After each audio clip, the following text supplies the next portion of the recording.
Сәлеметсің бе? Біз бүгін керемет хикаяны тамашалаймыз. Ол не туралы деп ойлайсың? Жарайды. Сені көп қинамай-ақ қояйын. Бүгін біз қара мысық туралы хикаяны тамашалаймыз. Сен мысықты жақсы көресің бе? Үйіңде мысық бар ма? Қазір мысық болып көрші. Ол қалай жүреді? Паңданып, аяғын ақырын басып, әдемі жүреді, Ал қалай мияулайды? Мияу.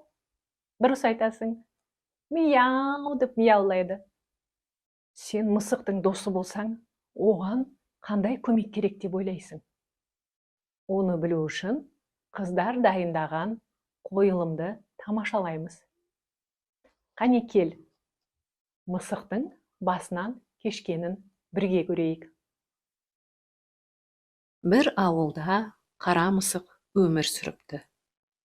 Ол үнемі мұңайып, жалғыз жүреді екен. Балалармен дос болуды армандап, олармен бірге ойнағысы келеді. Алайда, адамдар оны көшеден көрсе, беттерін басып, қаша жөнеледі.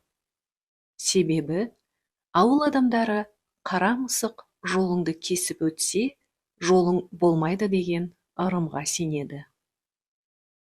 Ол мұңайып үйіне келіп, жылап жатады. Көзінен аққан жас бетін жуып кетеді. Сөйтіп жатып, ұйықтап қалады. Ұйықтап жатып, түс көреді.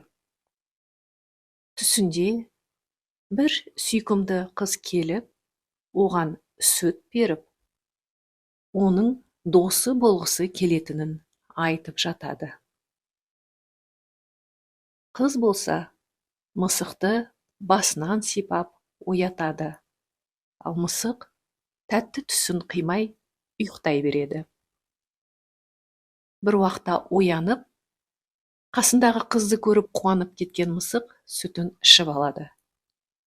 Мен қара мысықпын, әдемі емеспін, менімен дос болғың келе ме? Дейді мысық қызға.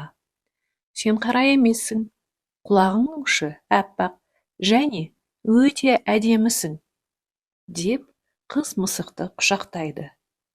Мысық қуанып, сөйтіп екеуі ажырамас дос болады. Қойылым саған ұнады ма? Ал қара мысық пен оның досы сүйкімді қыз ше? Олар да саған ұнаған болу керек. Бұл қара мысық жайлы хикая бізге нені үйретеді?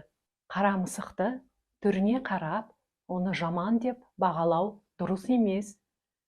Адамның түр-түсіне қарап емес, оның іс-әрекетіне қарап бағалағанымыз дұрыс болады. Ал қара мысық қайтты? Ол өзінің қайсарлығымен барлық қиындықтарды жеңіп, ақырында өзіне өте жақсы дос тапты. Сен де өмірде кездескен азды-кем қиындықтарды өзіңнің қайсарлығыңмен жеңе білуің керек. Бұл хикаядан біз соны үйренуіміз керек. Осымен мен сенімен бүгінге қоштасамын. Келесі кездескенше сау бол.